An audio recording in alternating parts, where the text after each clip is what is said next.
everybody, it's Lon.TV, and the folks from TP-Link have sent us one of their latest PowerLine Ethernet adapter kits to check out. And what I kind of like about this one is that this end of the kit has a lot of functionality to it. It's got 2 Ethernet ports on board, as well as a wireless access point built in too. So it's a great little network extender, both for devices that require Ethernet but don't have wireless, and also as a way to extend your wireless network. Now, for those that are not familiar, the way these work is you plug them into your wall, you plug the other end into your network, and basically it'll take your Ethernet and transmit it over the power lines in your house. And it actually works quite well. It's not always that fast, given what might be in between the devices when you hook it up, but it does work, and it actually is very adequate for basic web surfing and that kind of thing. I think if you're doing a lot of streaming video and some really taxing kinds of things on the network, like file transfers and that sort of thing, you probably want to go through the labor of running actual cable up. But in some cases, you might get better speed out of the power line than you might out of wireless, depending on how far things are away from each other. Now, this one is rated for 500 megabits per second.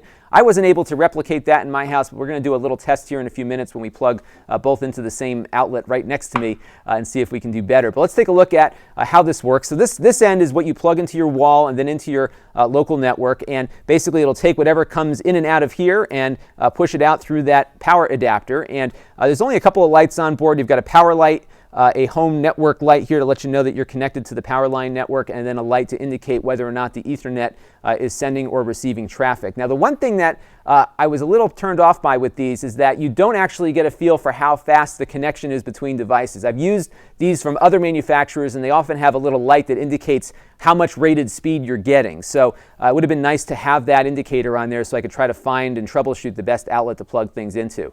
Now, on the other end here, you've got 2 Ethernet ports and, of course, the built-in Wi-Fi, so you have a few more lights on board. You've got a power light, you have the home network connection light, a network light, and also a wireless activity light. And again, you just plug it right into your wall. Now, I did some testing around the house. I kind of did like a real-world thing where I have a pretty good connection in my bedroom with a wired network, so I plugged this end in over there and then brought this one over to the kitchen. And I wasn't getting great speeds, but I was getting reliable speeds that work. So I think I was doing about 30 megabits per second or so at that distance, both on the wireless and on the wired Ethernet. I did see better speeds, though, when I moved this closer to the circuit that this was plugged into. So I think there is some, there's so many variations in your home wiring that you're going to really want to play around with this a little bit and find the best point to inject this into your home wiring. I don't know if maybe moving it as close to your fuse box as possible might be useful, but I think basically the more stuff that your electrical signal travels through on the way to getting to the other end,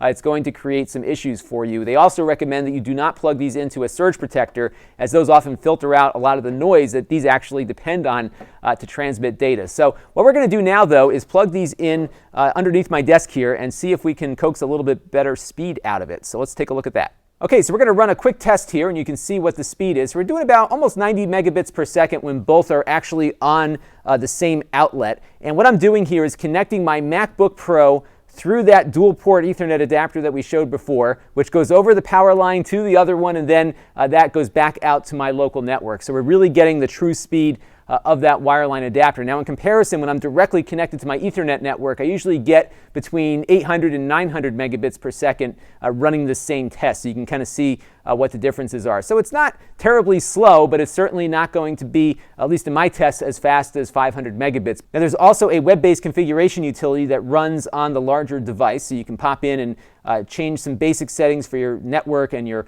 wireless settings as well. What's neat about it is that you can actually filter out certain MAC addresses. These are things that you'll find in other access points, but there are some advanced settings that you can run through here as well, and get also set your default name for your PowerLine adapter. There's ways to set up multiple versions of these PowerLine networks on your network, and if you're in like an apartment complex or some multi-unit housing, you might want to go through some of the processes of setting up a more secure network so your neighbors don't actually pop onto your network if they happen to buy one of these as well. These are standard devices. These are things that conform to the home plug standard, I think it's called, and basically many manufacturers make devices that can all talk to each other. So just bear that in mind. It was a little hard to find the device on my local network. What I did was connect over to their TP-Link utility here, and this just runs on Mac and Windows and will immediately find it on the network and give you the IP address to connect to. So overall, I think it's good. I mean, these PowerLine adapters all work about the same in my house, and I've tried like 3 or 4 different brands now. So I get about